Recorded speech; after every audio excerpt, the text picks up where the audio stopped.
మిత్రులారా, ఉమ్మడి గుంటూరు జిల్లాలో 2019 ఎన్నికలను మనం పరిశీలిస్తే 2 ఎంపీలు 17 అసెంబ్లీ నియోజకవర్గాలు వైసీపీ, 1 ఎంపీ 2 అసెంబ్లీ నియోజకవర్గాలు టీడీపీ గెలుచుకుంది. తర్వాత జరిగిన స్థానిక సంస్థల ఎన్నికల్లో తెలుగుదేశం పార్టీ బాయ్కాట్ చేయడంతో సునాయాసంగా జిల్లాలోని అన్ని పురపాలక సంఘాలు జిల్లా పరిషత్తును అధికార వైకాపా ఏకగ్రీవంగా దాదాపు సునాయాసంగా సాధించింది.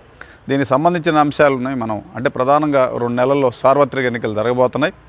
ఈ సందర్భంగా గుంటూరు జిల్లాలో అధికార పార్టీ ఇప్పుడు ప్రస్తుతం అధికారంలో ఉన్నటువంటి వైకాపా పరిస్థితి, ఆయా నియోజకవర్గాల్లో ఉన్న వాస్తవ అంశాలను మనం ఒకసారి ప్రధానంగా చర్చించుకుందాం. ముందుగా మీరు మా ఛానల్ని గంట గుర్తు మీద క్లిక్ చేసి సబ్స్క్రైబర్గా నమోదు కావాల్సిందిగా కోరుతున్నాం.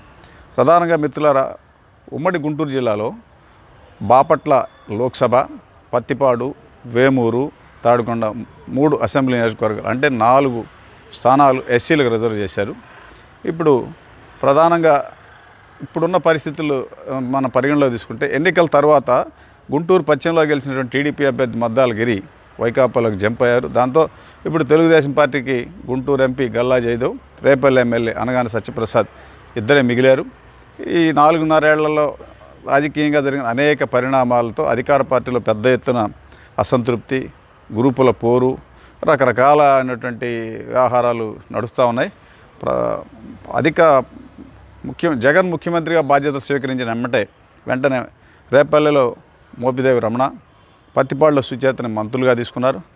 తర్వాత జరిగిన పరిణామాల్లో శాసన మండలి రద్దు అనంటం, ఆ తర్వాత మోపిదేవి రమణని రాజ్యసభకు నామినేట్ చేయటం, ఆ తర్వాత సుచరిత ఒక్కడే మంత్రిగా కొనసాగడం, ఇటీవల జరిగినటువంటి విస్తరణలో సుచరిత మంత్రి పదవి తీసేసి మేరుగు నాగార్జున వేమూరు నుంచి, అంబటి రాంబాబు సత్తెనపల్లి నుంచి, తర్వాత విడదల రంజిత్ చెల్లూరు బండి, ముగ్గురు అంటే ఉమ్మడి గుంటూరు జిల్లా 3 మంత్రులు ప్రాతినిధ్యం వహిస్తున్నారు. ఇప్పుడు అసలు గుంటూరు జిల్లాలో రాజకీయాలు శరవేగంగా మార్పులు జరుగుతూ ఉన్నాయి. రాజధాని అమరావతి విషయంలో వైకాపా తీసుకున్న నిర్ణయాన్ని ప్రధానంగా రాజధాని ప్రాంతంలో ఉన్నటువంటి వైకాపా ఓటర్లు వ్యతిరేకించారు. రకరకాల పరిణామాల నేపథ్యంలో తాడికొండ ఎమ్మెల్యే ఉండవల్లి శ్రీదేవిని పార్టీ నుంచి సస్పెండ్ చేశారు. ఇప్పటికీ ఇటీవల నియోజకవర్గాల ఇన్ఛార్జీలు కొత్త జాబితాని తెర మీద తీసుకొచ్చారు. దాన్ని పరిగణలో తీసుకుంటే 3 ఎమ్మెల్యేలు సిట్టింగ్ ఎమ్మెల్యేలకు సీట్ లేదని చెప్పని స్పష్టమైనటువంటి సంకేతాలు ఇచ్చారు. ఉండవల్లి శ్రీదేవిని తాడికొండను పార్టీ నుంచి సస్పెండ్ చేశారు. ఆమె తెలుగుదేశంలో చేరింది. మంగళగిరిలో ఆళ్ల రామకృష్ణారెడ్డి స్థానంలో మన గంజి చిరంజీవి, చేనేత వర్గానికి చెందినటువంటి గంజి చిరంజీవిని ఇన్ఛార్జిగా పెట్టారు. గుంటూరు పశ్చిమలో మద్దాలగిరికి సీట్ లేదని చెప్పి చెల్లూరుపేట నుంచి విడదల రజనీని తీసుకొచ్చి ఇన్ఛార్జిగా పెట్టారు. అట్లానే వేమూరులో ప్రాతినిధ్యం చేస్తున్న మంత్రి మేరుగు నాగార్జున సంతనూతలపాటికి బదలాయించారు. సరే, ఇప్పటి వరకు జరిగిన పరిణామాలు ఇప్పుడు నియోజకవర్గాల వారికి మనం ఒకసారి సమీక్షించుకుంటే ప్రధానంగా మంగళగిరిలో అప్పటి మంత్రి టీడీపీ అధినేత చంద్రబాబు నాయుడు తన లోకేష్ను రామకృష్ణారెడ్డి ఓడించాడు. ఇప్పటికీ ఆయన 2019, 14, 19 2 సార్లు గెలిచి ఈసారి హ్యాట్రిక్ సాధిస్తారనుకున్న దశలో ఆయన ఇన్ఛార్జిగా పక్కన పెట్టారు. ఇన్ఛార్జిగా పక్కన పెట్టక ముందు అంటే 4-5 నెలల ముందు పరిశీలిస్తే తెలుగుదేశం పార్టీకి సంబంధించిన గంజి చిరంజీవి అంటే 2014 ఎమ్మెల్యే అభ్యర్థి మున్సిపల్ చైర్మన్గా చిరంజీవిని వైకాపాలో చేర్చుకొని ఆయన్ని ఆప్కాప్ చైర్మన్గా నియమించారు. తెలుగుదేశం పార్టీలోని మురుగుడు హనుమంతరావు అంటే వైకాపాలో సభ్యత్వాల అమ్మాయిని కూడా ఎమ్మెల్సీ ఇచ్చారు. ఇలా ఇస్తే దీనికి నిరసనగా మంగళగిరి మున్సిపల్ చైర్మన్గా గతంలో పనిచేసినట్టు కాండ్రు శ్రీనివాసరావు తెలుగుదేశంలో చేరాడు. దుగ్గిరాల మండలాధ్యక్షుడు వెనుగల కృష్ణప్రసాద్ తెలుగుదేశంలో చేరాడు. శంకా బాలాజీ గుప్తా మున్సిపల్ మాజీ వైస్ చైర్మన్ తెలుగుదేశంలో. ఇట్లా ఆర్కే నాయకత్వాన్ని వ్యతిరేకిస్తా ఒక వర్గం, బలమైన వర్గం తెలుగుదేశంలో చేరింది. దాంతో అసలు అన్ని రకాల సర్వేలు ఆర్కే ఓడిపోతాడనే సమాచారం రావడంతో అక్కడ అధికార పార్టీ దిద్దుడు కార్యక్రమాన్ని చేపట్టి ఆర్కేని తప్పించి గంజి చిరంజీవికి ఇన్ఛార్జ్ బాధ్యతలు అప్పగించింది. పక్కనే ఉన్నటువంటి తాడికొండ అంటే రాజధాని ప్రాంతంలో నియోజకవర్గం తాడికొండలో ఉండవల్లి శ్రీదేవి స్థానిక శాసనమండలి ఎన్నికల్లో ఓటు వేయలేదనే ఉద్దేశంతో క్రాస్ ఓటింగ్ చేసిందని చెప్తే ఆమెను పార్టీని సస్పెండ్ చేసి ఆమె ఏకంగా పోయి తెలుగుదేశంలో చేరింది. ఆమె అసలు అధికార పార్టీలో ఉన్నప్పుడే ఆమెను పక్కన పెట్టి మాణిక్యవర ప్రసాద్ని కొన్ని రోజులు, జడ్పీ చైర్మన్ కృష్ణాని కొన్ని రోజులు ఇన్ఛార్జిగా పెట్టారు. అంటే ఆ నియోజకవర్గంలో అసలుకే రాజధాని వ్యతిరేకిస్తున్న పెద్ద ఎత్తున వ్యతిరేకత ఉన్నా కూడా దాన్ని పక్కకు పెట్టి మాకు 3 రాజధానులే అని నినాదం ఎత్తుకున్నటువంటి పరిస్థితుల్లో అంతకు ముందు కూడా అక్కడ పరిశీలిస్తే మాజీ మంత్రి మాణిక్యవర ప్రసాద్ ఒక గ్రూపు, జడ్పీ చైర్మన్ కృష్ణ ఒక గ్రూపు, ఉండవల్లి శ్రీదేవి ఒక గ్రూపు, నందిగం సురేష్ ఒక గ్రూపు. అక్కడ అంటే బాపట్ల ఎంపీ ఉద్దండరాయని నాలుగు స్తంభాల ఆటాల ఆ నియోజకవర్గంలో పరిస్థితి ఉంది. తర్వాత ప్రధానంగా భారీ నీటిపారుదల శాఖ మంత్రిగా ఉన్నటువంటి అంబటి రాంబాబు సత్తెనపల్లి నియోజకవర్గంలో మొదటి నుంచి జిల్లా గ్రంథాలయ సంస్థ మాజీ చైర్మన్ చిట్టా విజయభాస్కర్ రెడ్డి తీవ్రంగా వ్యతిరేకిస్తున్నాడు. తాజాగా 2-3 నెలల క్రితం మాజీ ఎమ్మెల్యే ఎర్ర వెంకటేశ్వర రెడ్డిని తెలుగుదేశం అని జనసేన గతంలో పోటీ చేసి ఓడిపోయాడు. ఆయన్ని తీసుకొచ్చి వైకాపాలో తెచ్చుకుంటే ఇప్పుడు ఆయన తనేడు కానీ సీట్ ఆశిస్తున్నారు. ఇప్పుడు ప్రధానంగా అక్కడ రెడ్డి సామాజిక వర్గం పూర్తిగా అంబటి రాంబాబు నాయకత్వాన్ని వ్యతిరేకిస్తా అంబటి రాంబాబు సీట్ ఇవ్వడానికి వెళ్ళలేదండి. తాడేపల్లిలో వైకాపా కార్యాలయం ముఖ్యమంత్రి ఇంటి వద్ద ధర్నా చేసిన పరిస్థితి ఉంది. దాంతో అంబటి రాంబాబును కొనసాగిస్తారా లేదనేది $1 మిలియన్ ప్రశ్నగా ఉంది. అదేవిధంగా పక్కనే ఉన్నటువంటి గురజాలను పరిగణన తీసుకుంటే గురజాల్లో 2 సార్లు ఎమ్మెల్యే చేసినటువంటి బీసీ నేత ఎమ్మెల్సీ జంగా కృష్ణమూర్తికి అక్కడ ఉన్నటువంటి ఎమ్మెల్యే కాసు మహేష్ రెడ్డికి పచ్చగడ్డేస్తే బొగ్గుమంటుంది. అంటే మహేష్ రెడ్డి నర్సరావుపేట నుంచి వచ్చి ఇక్కడ ఎమ్మెల్యే చేస్తుంటే స్థానికను నన్ను గౌరవించట్లేదు, ప్రోటోకాల్ పాటించట్లేదని తీవ్రమైనటువంటి అసంతృప్తితో జంగా కృష్ణమూర్తి రగిలిపోతున్నాడు. జంగా కృష్ణమూర్తి కుమారుడు జంగా కోటయ్య పిడుగురాళ్ళు జెడ్పీటీసీగా ఉండి 4 వారం రోజుల క్రితం జెడ్పీటీ సభ్యత్వానికి రాజీనామా చేశాడు. అక్కడ జంగా కృష్ణమూర్తి సీట్ ఆశిస్తున్నాడు. ప్రధానంగా అధికార పార్టీలో పెద్ద గందరగోళం జరుగుతుంది. జంగా కృష్ణమూర్తి అంచెలతో సమావేశం వేస్తే దాన్ని చల్లబరచడం కోసం అధిష్టాన వర్గం జంగా కృష్ణమూర్తి పిలిపించి ఆ మీటింగ్ జరగకుండా అయితే చేయగలిగింది. అయితే పక్కనే మాచర్ల పరిగణలో తీసుకుంటే పిన్నెల్లి రామకృష్ణారెడ్డి స్థానిక సంస్థల ఎన్నికల్లో పూర్తిగా బుల్డోజ్ చేసి పారేసి ఏకపక్షంగా ఎంపీటీసీలు, సర్పంచులు, మున్సిపాలిటీ మొత్తం స్వీప్ చేశారు. కానీ అనుకోకుండా జరిగిన పరిణామాల్లో సరైనటువంటి బలమైన ప్రత్యర్థిని ఇన్ఛార్జిగా పెట్టడంతో జోలకంటి బ్రహ్మారెడ్డిని పెట్టడంతో ఇప్పుడు ఆర్కే అంటే పల్నాడు జిల్లా కేంద్రంగా నర్సాడు జిల్లా కేంద్రంగా పల్నాడు జిల్లా అధ్యక్షుడిగా ఉన్నటువంటి పిన్నెల్లి రామకృష్ణారెడ్డికి అక్కడ తీవ్రమైనటువంటి పోటీ ఉండడంతో పిన్నెల్లి సోదరులు అసలు అడుగు బయటకు వేయడానికి వేయలేని పరిస్థితి ఏర్పడింది అక్కడ. అంటే అంతర్గతంగా పార్టీలో పిన్నెల్లి నాయకత్వాన్ని వ్యతిరేకించకపోయినా కూడా ఇటీవల కొంతమంది కాంట్రాక్టులు బిల్లులు రావట్లేదనో, కొన్ని బీసీ వర్గాలు తమకు సరైన ప్రాతినిధ్యం ఇవ్వట్లేదనో రకరకాల అసంతృప్తితో రగిలిపోతున్నారు. అయితే అసంతృప్తి వర్గాలకి లీడర్షిప్ వహించేవాళ్ళు లేకపోవడం వల్ల బయటపడకుండా అతని నాయకత్వానికి భయపడి అట్లా అణిగిమణిగి ఉంటున్నారు. ప్రధానంగా పల్నాడు జిల్లా కేంద్రం నర్సాపేట పరిగణలో తీసుకుంటే అసలు రోజుకి గ్రూపులు విచ్చలవిడిగా పరుగులు తీస్తా అధిష్టాన వర్గం కూడా ఏం చేయాలనేటువంటి చెప్పలేని పరిస్థితిలో ఉంది. అక్కడ గోపిరెడ్డి శ్రీనివాసరెడ్డి 2014-19 రేపు గెలిచి హ్యాట్రిక్ సాధిస్తాడని అందరూ అనుకున్న దశలో అసలు శ్రీనివాసరెడ్డికి సీట్ ఇవ్వడానికి వీల్లేదని అదే సామాజిక వర్గానికి గజ్జల బ్రహ్మారెడ్డి పెద్ద ఎత్తున సభలు, సమావేశాలు అక్కడ రొంపిచెర్ల జెడ్పీటీసీ నాయకత్వంలో ముఖ్యమంత్రి కార్యాలయం వద్దనే ఆందోళన చేశారు. దీంతోపాటు ఎమ్మెల్యే గోపిరెడ్డి అవినీతికి పాల్పడ్డాడు, మాకు బిల్లులు ఇవ్వలేదు, తర్వాత మా ఆస్తులు కబ్జా చేశాడని అనేక మంది సీఎం ఇంటి దగ్గర నిరాహార దీక్షలు, అయితే ఆత్మహత్యా ప్రయత్నాలు, పెట్రోల్ పోసుకొని తగలబెట్టుకునే ప్రయత్నాలు చేశారు. ఇట్లా చికాగ్గా ఉంది. అంతర్గతంగా నర్సరావుపేటలో గజ్జల బ్రహ్మారెడ్డి లాంటి వాళ్ళు సీట్ ఆశిస్తా, తర్వాత రొంపిచెర్ల జెడ్పీటీసీ వాళ్ళు లాంటి వాళ్ళు శ్రీనివాసరెడ్డికి వ్యతిరేకంగా పోరాటం చేస్తుంటే మరోవైపు పక్కలో బల్లెంలా గురజాల ఎమ్మెల్యే కాసు మహేష్ రెడ్డి నర్సరావుపేటలో ఉంటాడు. అసలు ఇది నర్సరావుపేట అంటే కాసు అంటే నర్సరావుపేట. 5.5 దశాబ్దాల నుంచి మేము నాయకత్వం ఇస్తున్నాం, నేను నర్సరావుపేట నుంచి పోటీ చేయాలని అంతర్గతంగా ఒక వ్యూహంలో మహేష్ రెడ్డి ఉన్నాడు. గతంలో కూడా 4-5 నెలల క్రితం ఇరు వర్గాలు ఆడ ఫ్లెక్సీలు వేసే దగ్గర ఎవడో మహేష్ రెడ్డి అంటే ఇక్కడ నా నియోజకవర్గం పెత్తనం చేయడం అని శ్రీనివాసరెడ్డి అసమ్మతి రాగం వినిపించడం, ఇద్దరు వీధి పోరాటాలు చేసుకున్న దశకు వస్తే సీనియర్ కాసు అంటే మాజీ మంత్రి కృష్ణారెడ్డి జోక్యం చేసుకున్న 2 వర్గాలను సముదాయించి అప్పట్లో ఆయన ఒక ప్రకటన చేశాడు, నర్సరావుపేటకే శ్రీనివాసరెడ్డి, గురజాలకే మహేష్ రెడ్డి అని. విచిత్రం ఏంటంటే కాసు కృష్ణారెడ్డి ఇప్పటికి కూడా వైసీపీలో వెళ్ళాడు, ఆయన ఇప్పటికి కూడా కాంగ్రెస్ పార్టీ. ఇలా గందరగోళంగా ఉంది. ఇప్పుడు తాజాగా ఏర్పడుతుంది మహేష్ రెడ్డి ఎమ్మెల్యే, శ్రీనివాసరెడ్డి ఎంపీ అని కాసేపు. అసలు ఇదంతా గందరగోళంగా ఉంది, అసలు కుదరదు. 3-4 రోజుల క్రితం మీడియాలో వచ్చింది, మద్దాలగిరిని నర్సరావుపేటలో పెడతారు ఆర్యవై సామాజిక వర్గం. ఇలా సోషల్ మీడియాలో రకరకాలుగా వినపడుతుందా. కానీ ప్రధానంగా నర్సరావుపేటలో అంతర్గతంగా ఒకే సామాజిక వర్గంలో శ్రీనివాసరెడ్డి, బ్రహ్మారెడ్డి, మహేష్ రెడ్డి వీళ్ళ ముగ్గురు మధ్య సీటు నాదంటే నాది అనే పోరాటం జరుగుతోంది. దీంతో ఇప్పటిదాకా అంటే దాదాపు ఒక 25 సంవత్సరాల వరకు కోడెల నాయకత్వంలో రెడ్లు పూర్తిగా అధికారం లేక వెనకబడి ఉంటే ఇప్పుడు మళ్ళీ చేతికొచ్చిన అధికారాన్ని వీళ్ళు మళ్ళీ తిరిగి వాళ్ళకి అప్పగిస్తారు అనేటువంటి ఆందోళన కొంతమంది ఆ సామాజిక వర్గంలో కానీ ఆ పార్టీ ఓటర్లలో కూడా ఉంది. సరే, ఇది గ్రూపులన్నీ కూడా ఒక సామరస్యంగా పరిష్కారమై మళ్ళీ తిరిగి అక్కడ వైకాపా అభ్యర్థి గెలుస్తాడా లేదా, శ్రీనివాసరెడ్డి సీటు వచ్చి హ్యాట్రిక్ సాధిస్తాడా లేదా అనేది కూడా ఇంకా స్పష్టత లేదు. ఇంకోవైపు వినుకొండ అధికార పార్టీ ఎమ్మెల్యేగా ఉన్నటువంటి బ్రహ్మనాయుడు నోరు దురుస్తుతనం వలన అందరినీ శత్రువులుగా చేసుకున్నాడు. అసలు ఆయన జిల్లా పార్టీ అధ్యక్షుడిగా ఉన్న ఆంజనేయుల మీద సునాయాసంగా 25 నుంచి 30,000 మెజార్టీతో గెలిచినటువంటి బ్రహ్మనాయుడు రకరకాలుగా నోటు దురుస్తుతనంతో అన్ని వర్గాలను దూరం చేసుకున్నాడు.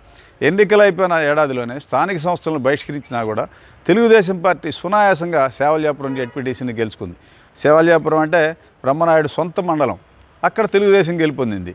మరి గెలుపొందడానికి ముందు కోతలు కోసినట్టు బ్రహ్మనాయుడు తర్వాత ఏ సమాధానం చెప్పలేని పరిస్థితి. మరోవైపు అక్కడ మాజీ ఎమ్మెల్యే మక్కెన మల్లికార్జునరావు వైకాపాలో ఉండి నర్సరాడ్ ఎంపీ కృష్ణదేవరాయల మద్దతుతో తాను వచ్చే ఎన్నికల్లో వైకాపా అభ్యర్థిగా పోటీ చేస్తానని రంగం సిద్ధం చేసుకుంటున్నాడు. అసలు వీళ్ళందరూ కాదు, ఈ సీట్ నాది, 2014 నేను ఓడిపోయానని నన్నపనేని సుధా రాజకుమారి కుమార్తె ఆమె భర్త రెడ్డి ఈ సీటు మళ్ళీ నాదే, నేను మళ్ళీ రాజకీయాల్లోకి వస్తున్నానని చెప్పని ఆమె రంగంలోకి వచ్చింది. ఇట్లా ముగ్గురు సీటు కోసం ప్రయత్నం చేస్తున్నాయి. బ్రహ్మనాయుడు ఎవడా ఆ సీటు నాది, వాడెవడు మాట్లాడడానికి లేదని బ్రహ్మనాయుడు. ఇలా ముగ్గురు గందరగోళంగా ఉంది. సీటు ఎవరికి వస్తుందో లేదు. బ్రహ్మనాయుడికి ఏమైనా పెద్దగా విద్యార్హతలు లేవు, అయినా పారిశ్రామికవేత్తగా రంగంలోకి వచ్చి మూడోసారి అంటే అప్పటికే ఆయన ఒకసారి 2009లో పీఆర్పీ తరఫున వినుకొండలో ఓడిపోయాడు, 14లో పెదకూరపాడులో వైసీపీ తరఫున ఓడిపోయాడు, 19లో వినుకొండలో గెలిచాడు. మరలా నాదే సీటు నేనే గెలుస్తాననే ధీమాలో ఉన్న అంతర్గతంగా పార్టీలో గందరగోళ వాతావరణంతో అధిష్టాన వర్గం కూడా ఎవరిని అడ్రస్ చేయలేని పరిస్థితి ఉంది. ఇక పక్కన పల్నాడు జిల్లాలో చెల్లూరుపేటను తీసుకుంటే సుదీర్ఘకాలం అంటే 45 ఏళ్ల పాటు చెల్లూరుపేటలో రాజకీయాలు చేసిన సోమేపల్లి కుటుంబాన్ని జగన్ ఏకదమ్మున ఏకపక్షంగా 2019లో ఆ కుటుంబాన్ని పక్కన పెట్టి విడుదల రజనీని తీసుకొచ్చి క్యాస్ట్ ఈక్వేషన్లో రజనీ బీసీ, ఆమె భర్త కాపు, 2 సామాజిక వర్గాలు సహకరిస్తాయి, ఇటు రెడ్లు ఓట్లేస్తారు. అక్కడ మంత్రి పుల్లారావు మంత్రి మీద సునాయాసంగా గెలుస్తుందని అప్పటి వరకు 45 ఏళ్ళు రాజకీయాలు చేసిన సోమేపల్లి వారసుడిగా ఉన్నటువంటి ఆయన అల్లుడు మర్రి రాజశేఖర్ని పక్కన పెట్టి సీట్ ఇచ్చారు. సరే, ఆమె గెలిచింది. అసలు ఎన్నికల సమయంలో రాజశేఖర్కి ఎమ్మెల్సీ ఇచ్చి మంత్రి ఇస్తానని హామీ ఇచ్చాడు. రాజశేఖర్కి ఎమ్మెల్సీ ఇకపోగా ఆయనకంటే ముందే రజనీకి మంత్రి ఇచ్చారు. ఇటీవల రకరకాల పరిణామాల నేపథ్యంలో రాజశేఖర్ తెలుగుదేశంలో చేరబోతున్నాడు అనేటువంటి వాతావరణం రావడంతో హడావుడిగా ఆయనకి స్థానిక మన శాసనసభ నుంచి శాసన మండలి ఎన్నికల్లో ఎమ్మెల్సీగా అవకాశం కల్పించారు. ఆయన ఇప్పుడు ప్రస్తుతం ఎమ్మెల్సీగా ఉన్నా కూడా వచ్చే ఎన్నికల్లో గతంలో ఓడిపోయినటువంటి అప్పటి మంత్రి పుల్లారావుని ఎదుర్కోవడం చాలా కష్టం, ప్రధానంగా ఇక్కడ కమ్మ సామాజిక వర్గం ఓట్లు ఎక్కువ అనే ఉద్దేశంతో అనూహ్యంగా విడుదల రజని గుంటూరు పశ్చిమకు పంపి అక్కడ మల్లెల రాజేష్ నాయుడు ఒక కౌన్సిలర్ కాపు సామాజిక వర్గాన్ని తీసుకొచ్చి అభ్యర్థిగా పెట్టారు. చెల్లూరుపేట చరిత్రలో ఇప్పటివరకు అంటే 78లో ఒకసారి జనతా పార్టీ తరఫున భీమిరెడ్డి సుబ్బారెడ్డి అని గుంటూరు చెందినటువంటి ఒక లాయర్ని పెట్టారు. అప్పుడు సోమేపల్లి సాంబయ్య మీద ఆ సుబ్బారెడ్డి ఓడిపోయాడు. ఆ తర్వాత జరిగిన పరిణామాల్లో అన్ని పార్టీలు కమ్మ సామాజిక వర్గాన్ని అభ్యర్థిగా పెడతా వచ్చాయి. ఆఖరికి ప్రజారాజ్యం పార్టీ కూడా 2009లో పోసాని మురళిని తీసుకొచ్చి కమ్మ సామాజిక వర్గం ఇక్కడ ఎమ్మెల్యే పెట్టింది. మరి ఇప్పుడు అసలు ఏ స్ట్రాటజీయో అర్థం కాకుండా కాపు సామాజిక వర్గాన్ని మల్లెల రాజేష్ నాయుడిని ఎమ్మెల్యే అభ్యర్థి అంటే నియోజకవర్గ ఇన్ఛార్జిగా పెట్టారు. రాజేష్ నాయుడు 2019 ఎన్నికల ముందు వరకు తెలుగుదేశం పార్టీలో మంత్రి పుల్లారావు దగ్గర వ్యవహారాలన్నీ చక్కబెట్టి కీలక పాత్ర వహించారు. ఇప్పుడు అనూహ్యంగా అక్కడ దీర్ఘకాలంగా రాజకీయాలు చేసిన సోమేపల్లి కుటుంబాన్ని, మంత్రిగా ఉన్న విడుదల రజనీని పక్కన పెట్టి రాజేష్ నాయుడు అనే కొత్త క్యారెక్టర్ని తీసుకొచ్చి ఆడ పెడితే ఇప్పుడు ఇంక అసలు పుల్లారావు అంటే ఇప్పటికీ 5 సార్లు పోటీ చేసి 2 సార్లు ఓడిపోయి 3 సార్లు గెలిచి 5 ఏళ్ళు మంత్రిగా చేసి జిల్లా అధ్యక్షుడిగా ఉన్న పుల్లారావుని ఢీకొనడం, కాపు సామాజిక వర్గం ఆడ ఎదుర్కోవడం అనేది చాలా కష్టం అని చెప్పి అంటున్నారు. ఏదైనా మరి జగన్ ఒక ప్రయోగం చేశాడు, అలా అక్కడ మామూలుగా కొత్త ప్రయోగం చేస్తూ ఉన్నాడు. ఇప్పుడు ఇంకా మన రిజర్వ్ నియోజకవర్గం పత్తిపాడు తీసుకుంటే పత్తిపాడులో 2009 నుంచి 19 వరకు కాంగ్రెస్ అభ్యర్థిగా వైసీపీ అభ్యర్థిగా పోటీ చేసిన సుచరిత ఒకసారి ఓడిపోయారు, 2 సార్లు గెలిచాడంటే ఉప ఎన్నికను కూడా పరిగణలోకి తీసుకుని 3 సార్లు గెలిచారు. ఆమెని పక్కన పెట్టి అంటే తాడికొండ నియోజకవర్గానికి బదలాయించి కృష్ణా జిల్లా నందిగామకు చెందినటువంటి ఒక అభ్యర్థి ఎంఆర్పిఎస్కు చెందిన ఒకరిని ఇక్కడికి ఇన్ఛార్జిగా పెట్టారు. సుచరిత పత్తిపాడులో మంత్రిగా పనిచేశారు. మంత్రి పదవి పోయిన తర్వాత ఆమె గుంటూరు జిల్లా వైకాపా అధ్యక్షులుగా కూడా కొనసాగారు. ఉన్నపళంగా ఆమెను పక్కన పెట్టి కొత్త నేతను తీసుకొచ్చి అంటే ఈ జిల్లాకు సంబంధం లేని వ్యక్తిని తీసుకొచ్చి ఇన్ఛార్జిగా పెట్టారు. మరి ఆయన గెలుస్తాడో లేదో తెలియదు. గతంలో కూడా అంటే 2014లో జనసేన తెలుగుదేశం బీజేపీ పొత్తున్నప్పుడు ఇక్కడ రావెల్ కిషోర్ బాబు గెలిచి సుచరిత ఓడిపోయింది. ఇప్పుడు జనసేన పొత్తులో ఉంది. మరి కాపు సామాజిక వర్గం వాళ్ళకి తెలుగుదేశానికి సహకరిస్తే ఈ సీటు సునాయాసంగా గెలిచే పరిస్థితి ఉంది. మరి వీటన్నిటిని పరిగణలో తీసుకోకుండా కృష్ణా జిల్లాకు చెందిన ఎంఆర్పిఎస్ వ్యక్తిని ఇక్కడ తీసుకొచ్చి పెట్టారు. అసలు 2009 నియోజకవర్గాల పునర్విభజన తర్వాత పత్తిపాడు ఎస్సీ కేటాయించారు. అప్పటి నుంచి 9లో నుంచి ఇప్పటి వరకు మాల ఎంఎల్ సామాజిక వర్గానికే కాంగ్రెస్ కానీ వైకాపా కానీ సీటు కేటాయిస్తూ వచ్చింది. ఈ ఎన్నికల్లో ఆ ఒరవడికి పక్కన పెట్టి కొత్తగా మా ఎమ్మెల్యే క్యాండిడేట్ని పెట్టి ఒక ఎంఆర్పిఎస్ని పెట్టి ఒక ప్రయోగం చేస్తున్నారు. సరే అది పైగా ఈ ప్రాంతానికి సంబంధం లేని వ్యక్తిని తీసుకొచ్చి అభ్యర్థిగా పెట్టారు. రాజధాని ప్రాంతంలో ఉన్న తాడికొండను పరిగణలో తీసుకుంటే అక్కడ గెలుపొందినటువంటి ఉండవల్లి శ్రీదేవిని రకరకాల రీజన్స్లో పార్టీ నుంచి సస్పెండ్ చేశారు. ఆమె ఎమ్మెల్యేగా ఉన్న సమయంలోనే ఆమె మీద అవినీతి ఆరోపణలు వచ్చినాయని చెప్పి ఆమెను పక్కన పెట్టి మాణిక్యవర ప్రసాద్ని కొద్ది రోజులు ఇన్ఛార్జిగా పెట్టారు. ఆ తర్వాత మాణిక్యవర ప్రసాద్ని పక్కన పెట్టి జెడ్పీ చైర్మన్ కృష్ణాని ఇన్ఛార్జిగా పెట్టారు.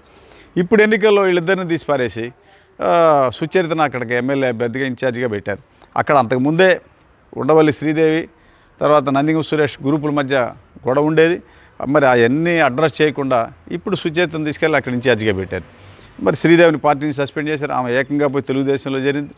ప్రధానంగా రాజధాని ప్రాంతంలో భూములు ఇచ్చిన వైకాపా నేతలు కూడా జగన్ తీవ్రంగా వ్యతిరేకిస్తున్నారు. తీవ్ర వ్యతిరేకత ఉంది. మరి వాటన్నిటిని అడ్రస్ చేసి మరి సుచరిత గెలడం అనేది అసలు ఎట్లా అనేది అర్థం కాలేదు. అయితే సుచరిత స్వగ్రామం ఫిరంగిపురం.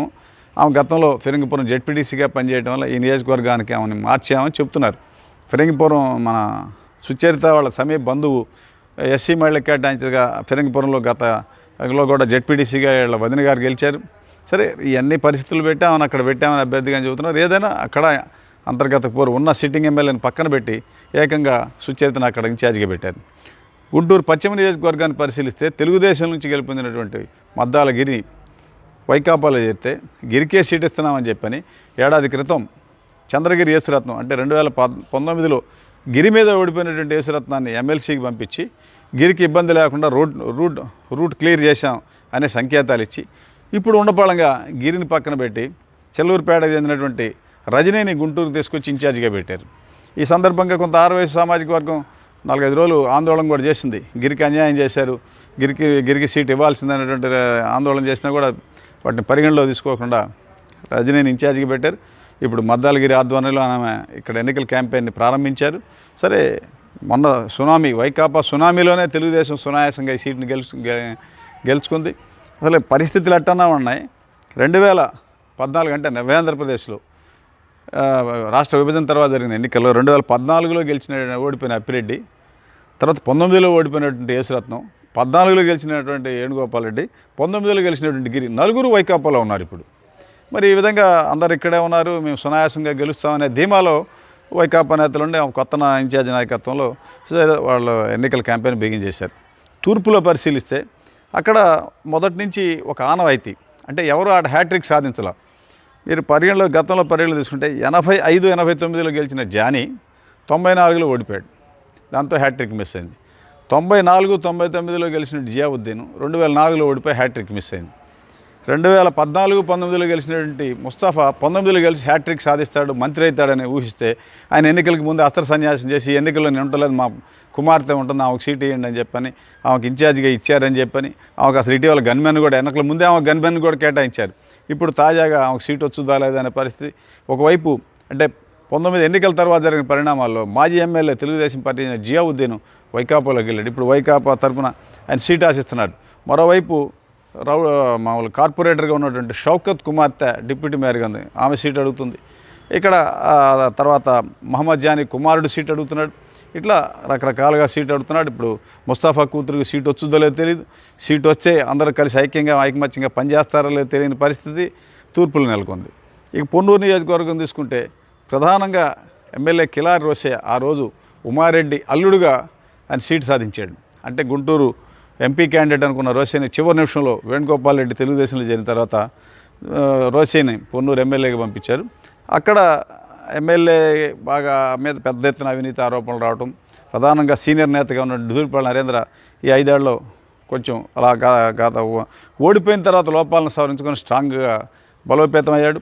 తర్వాత రకరకాలుగా సంగం డైరీ మీద ఆరోపణలు చూపించి ఆయన అరెస్ట్ చేయడం, కేసులు నమోదు చేయటం, రకరకాలుగా ఆయన మీద సానుభూతి పెరిగింది. రోసయ్య మీద స్థానిక సంస్థల నేతలే జెడ్పీటీసీలు ఎంపీపీలు వాళ్ళే రోసయ్యని మార్చాల్సిందే, రోసయ్యకి ఇస్తే మేము ఓడిస్తామని చెప్పని ఇటీవల తాడేపల్లిలో కూడా ఆందోళనలు చేశారు. ముఖ్యమంత్రి కార్యాలయం నుంచి కూడా రోసయ్యకి పిలుపు వచ్చింది.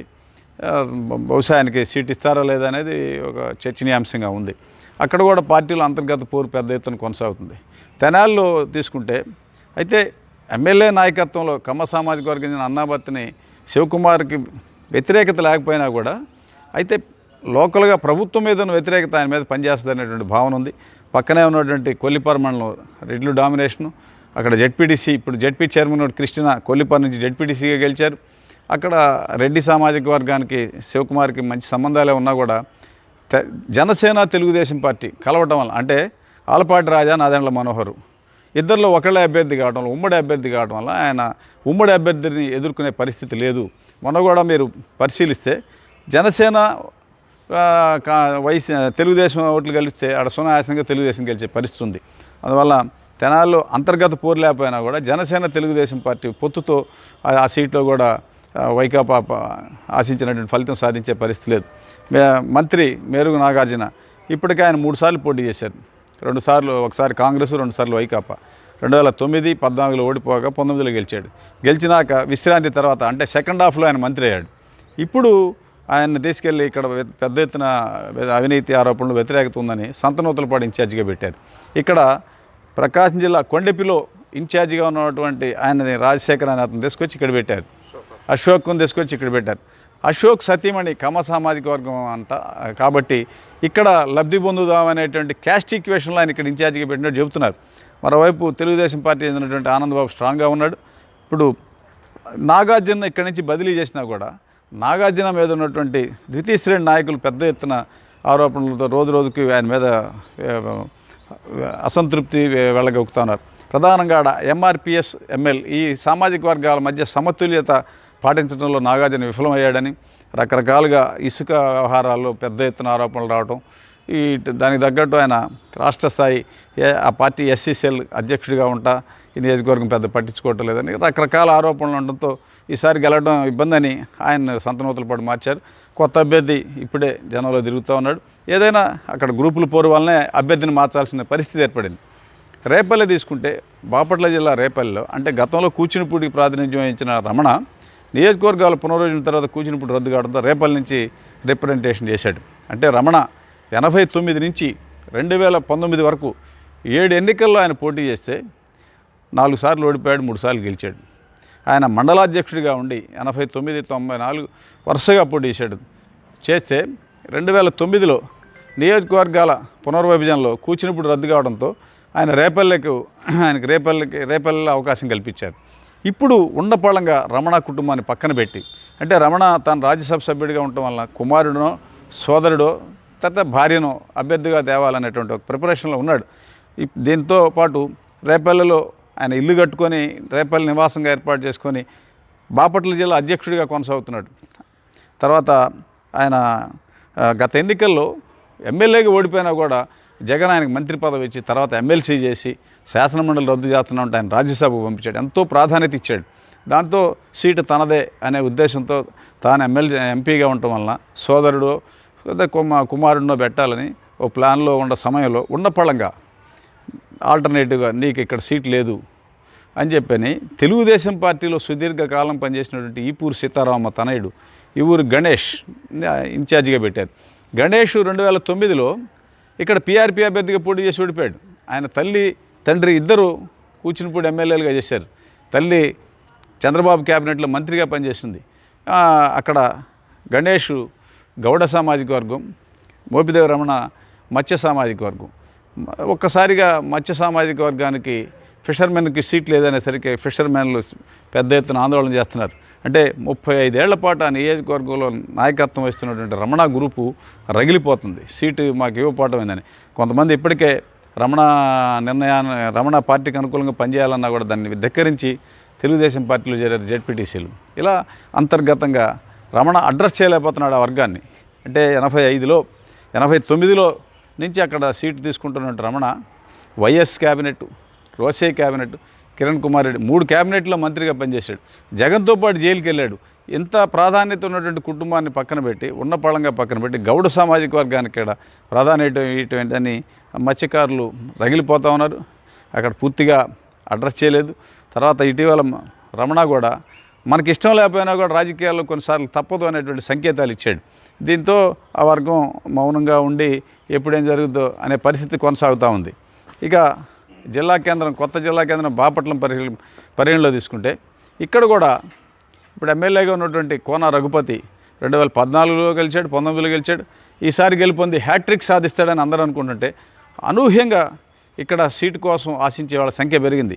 ఇక్కడ గెలిచినటువంటి కర్లపాలెం జెడ్పీటీసీ తెలుగుదేశంలో చేరాడు. ఇక్కడ ప్రధానంగా రమణతో పాటు వైకాపాలో ఉన్నటువంటి చీరాల గోవర్ధన్ రెడ్డి, మాజీ మంత్రి గాదే వెంకటరెడ్డి తనయుడు, మరోవైపు అవకాశం వస్తే తన కొడుకును పరిశీలించాలని ఉమారెడ్డి వెంకటేశ్వర్లు అంటే ఎమ్మెల్సీ వెంకటేశ్వర్లు తనయుడు రమణ అభ్యర్థిత్వాన్ని పరిశీలించాలంటున్నాడు. నలుగురు అంటే రఘుపతి నలుగురు సీటు ఆశిస్తున్నారు, మాకు సీటు ఇవ్వాల్సిందని. ఈ మరి జిల్లా కేంద్రంగా ఉంది, పార్లమెంట్ నియోజకవర్గ కేంద్రంగా ఉన్నటువంటి బాపట్లలో గ్రూపుల పోరు పెద్ద ఎత్తున ఉంది.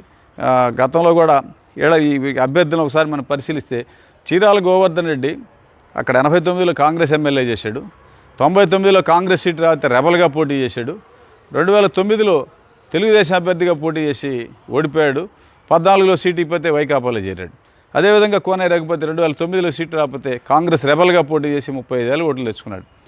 ఇలా అందరూ గతంలో ఆ సీటు కోసం ప్రయత్నాలు చేసి ఆయా సందర్భాల్లో సీటు రాతే రెబల్గా పోటీ చేయడం, పార్టీలు మారటం, రకరకాలుగా ఇక్కడ అసలు బాపట్ల అంటేనే పార్టీలు ఏ పార్టీలో ఎవరు ఉండరు అనేటువంటిది ఆనవాయితీ ఉంది. గాదే వెంకటరెడ్డి కాంగ్రెస్ తరఫున మంత్రిగా చేసి ఎన్నికల తర్వాత తెలుగుదేశంలో చేరి 2019 ఎన్నికల తర్వాత వైకాపాలో చేరి తన కుమారుడిని ప్రమోట్ చేయాలని నేను వైకాపాలో చేరానని బహిరంగంగా చెప్పాడు.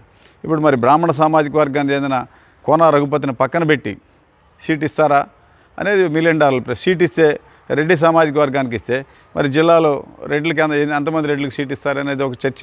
కాపు సామాజిక వర్గం మరి మోపిదేవి రమణానికి సీట్ ఇస్తే అంటే తండ్రికి ఎమ్మెల్సీ కొడుకు ఎమ్మెల్యేనా అంటారనేది ఇదొక అట్లా గందరగోళంగా ఉంది.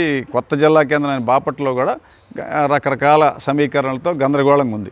ఇలా మనం ఒకసారి గుంటూరు జిల్లాలో ఉన్నటువంటి అన్ని నియోజకవర్గాలను మనం పరిశీలిస్తే ప్రధానంగా ఎక్కడ కూడా పూర్తి స్థాయిలో ప్రధానంగా ఫుల్ ప్లెడ్జ్గా పార్టీకి ఇబ్బంది లేని పరిస్థితి లేదనేటువంటి పరిస్థితి లేదు. మనం ఇంకొకటి గ్రామీణ ప్రాంతాల్లో పెద్దగా ఉన్నటువంటి మనం పెదకూర్పాడు నియోజకవర్గాన్ని పరిశీలిస్తే అక్కడ 2 సార్లు గెలిచినటువంటి శ్రీధర్ మీద నంబూరు శంకర్రావు అంటే పెదపరిమి తాడికొండ నియోజకవర్గం నుంచి ఇక్కడికి వచ్చారు. అంటే అంతకుముందు బ్రహ్మనాయుడు 2014లో ఓడిపోవటం, మధ్యలో బ్రహ్మనాయుడిని వినుకొండ ఇన్ఛార్జిగా పంపిస్తే ఇక్కడ కావేటి మనోహర్ నాయుడు అని గుంటూరు చెందినటువంటి మనోహర్ నాయుడు ఇక్కడ ఇన్ఛార్జిగా పెట్టడం, ఎన్నికల ముందే మనోహర్ నాయుడిని మళ్ళీ గుంటూరు పంపించి నంబూరు శంకర్రావు తెర మీద తీసుకురావడం, ఇటువంటి పరిణామాలు అన్నీ జరిగినాయి. అయినా కూడా శంకర్రావు సునాయాసంగా గెలిచాడు. కమ్మ సామాజిక వర్గంలో శంకర్రావు నాయకత్వాన్ని వ్యతిరేకిస్తా కొంతమంది బలమైన నేతలు దండా ప్రసాద్ అని కానీ, తర్వాత పేసపాటి సాయి, పెదకూరపాడు బుజ్జి వీళ్ళంతా కూడా ఇసుక మాఫియాలో తమకు సరైన ప్రాతినిధ్యం లేదని కానీ, డబ్బులు పంచుకునే దగ్గర కానీ ఏదో రకరకాల ఆరోపణలు చేసి శంకర్రావు నాయకత్వాన్ని వ్యతిరేకిస్తా వైకాపా నుంచి తెలుగుదేశంలో చేరారు. ఇప్పుడు అటు శంకర్రావు సీట్ ఇవ్వడానికి వీలేదు, సీట్ ఇస్తే ఓడిస్తామనే దశలో వీళ్ళు ఉన్నారు.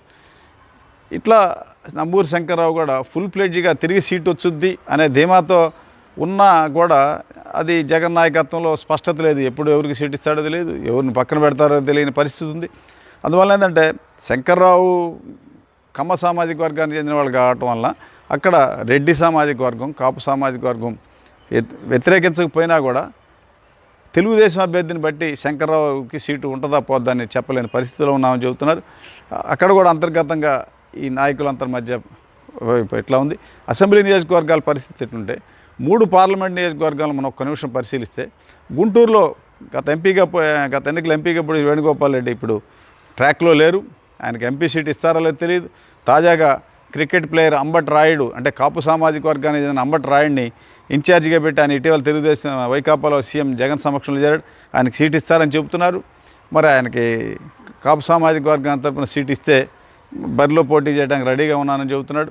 తర్వాత నర్సరావుపేట ఎంపీ కృష్ణదేవరాయలు కమ్మ సామాజిక వర్గం చెందిన కృష్ణదేవరాయలు తిరిగి పోటీ చేస్తాడా లేదా, ఆయనకు ఒక దశలో తెలుగుదేశంలో చేరతారని అంటున్నారు, తెలుగుదేశంలో చేరడని అంటున్నారు. అందువల్ల అది కూడా స్పష్టత లేదు. బాపట్ల పరిగణలో తీసుకుంటే రాజధాని తాడికొండ ప్రాంతం ఉద్దండరాయని పాలనకు చెందిన నందిగం సురేష్ను బాపట్ల ఎంపీగా పెట్టారు. ఆ రోజు వాళ్ళు చేసిన ప్రయోగం ఫలించింది. అంటే ఎంఆర్పిఎస్ అభ్యర్థిని అక్కడ ఎంపీగా బరిలో దించడంతో సునాయాసంగా గెలిపొందారు. 4 సీట్లు తెలుగుదేశం పార్టీ ఎమ్మెల్యేలుగా గెలిచారు. రేపల్లె, పచ్చూరు, చీరాల, అద్దంకి 4 చోట్ల ఎమ్మెల్యేలు తెలుగుదేశంలో గెలిచినా కూడా ఎంపీ సీటు 15,000 స్వల్ప తేడాతో ఓడిపోయాడు. దీని ప్రధాన కారణం ఏంటంటే వైకాపా అభ్యర్థి ఎంఆర్పిఎస్ కావడం వల్ల ఎంఆర్పిఎస్ వాళ్ళు క్రాస్ ఓటింగ్ చేశారు, ఓడిపోయారని చెప్పి అంటున్నారు. ఇప్పుడు నందిగం సురేష్కి తిరిగి అతను ఇప్పటికే నాకు ఎమ్మెల్యే సీట్ ఏంటి పి గన్నవరం కానీ తాడికొండ కానీ అని అడగటం. మరి నందిగం సురేష్ పెద్దగా విద్యావంతుడు కాకపోయినా పార్టీకి నమ్మిన బంటులా, ముఖ్యమంత్రికి నమ్మిన బంటులా పనిచేస్తున్నాడు. ఒకవైపు రాజధాని అంశంలో ఆ ప్రాంతానికి చెందినవాడైనా కూడా 3 రాజధానులకే మా మద్దతు అని చెప్పని ఏకంగా రాజధానిలోనే తాడికొండలోనే ఎంఆర్పిఎస్కి చెందిన కొంతమందితో ఒక శిబిరం ఏర్పాటు చేసి పోటీ శిబిరాన్ని కొనసాగిస్తూ ఉన్నాడు. అందువల్ల ఏంటంటే గత అనేక సోషల్ మీడియాలో కూడా ఎంపీ అభ్యర్థుల్లో నందిగం సురేష్ని తిరిగి కొనసాగిస్తారని చెప్పి అంటున్నారు. మరి నందిగం అది బాపట్ల మీద కూడా స్పష్టత లేదు. ఇప్పుడు ఇలా అంటే కొంతమందిని ఎంపీకి పంపుతారని, కొంతమంది ఎమ్మెల్యేకి పంపుతారని ఇలా రోజుకి రకరకాల ఊహాగానాలు ఎన్ని అనిపిస్తున్నాయి. ప్రధానంగా 2019 అసెంబ్లీ ఎన్నికలను ఇప్పుడు మనం పరిగణలో తీసుకుంటే ప్రధానంగా వేమూరు, తర్వాత చిలకలూరిపేట, తాడికొండ, మంగళగిరి, గుంటూరు పశ్చిమ 5 నియోజకవర్గాల్లో ఇప్పటికీ అభ్యర్థులను మార్చారు పూర్తిగా. అంటే కొత్త ఇన్ఛార్జీలు వేశారు. దీంతోపాటు 3 నియోజకవర్గాల అభ్యర్థులు సిట్టింగ్ అభ్యర్థులు సీట్ లేదని చెప్పేశారు. మంగళగిరి, తాడికొండ, గుంటూరు పశ్చిమ. ఇది ఎమ్మెల్యేల పరిస్థితి. ఎంపీల పరిస్థితి అనేది ఇంకా స్పష్టత లేదు. ఇలా రకరకాల కారణాల వలన అధికార పార్టీలో అసంతృప్తి, పెద్ద ఎత్తున గందరగోళం రకరకాలుగా వినిపిస్తూ ఉంది. ఎన్నికలు సమీపించే కొద్దీ రోజుకి గొడవలు పెరుగుతూ ఉన్నాయి. పార్టీ మీద అసంతృప్తి పెరుగుతుంది. పార్టీ నుంచి వెళ్ళిపోయేవాళ్ళు, పార్టీ ఫిరాయిస్తారు అనుకునే వాళ్ళ సంఖ్య పెరుగుతుంది. ఇలా రకరకాల సమీకరణలో ఎవరికి సీటు వచ్చుద్ది, ఎవరికి సీటు ఉండదు అనే దాని మీద కూడా స్పష్టత లేదు. వైకాపా నేతలు ప్రధానంగా ఎమ్మెల్యేలు, ఇన్ఛార్జీలు అంతా కూడా విజయసాయిరెడ్డి, తర్వాత సజ్జల రామకృష్ణారెడ్డి, తర్వాత సీఎం పేషికి, తర్వాత ఐఏఎస్ అధికారి ధనుంజయ రెడ్డి చుట్టూ పదే తిరుగుతూ ఉన్నారు. ఎవరు సీటు తెచ్చుకుంటారో, ఎవరికి సీటు రాదో అనేది కాలమే నిర్ణయించాల్సింది. ఇలా ఉమ్మడి గుంటూరు జిల్లాలో వైకాపా అధికార పార్టీ ఫ్యాను ఉక్కపోతతో ఉక్కిరిబిక్కిరి అవుతోంది. ఇది దీనికి సంబంధించిన అంశాలు.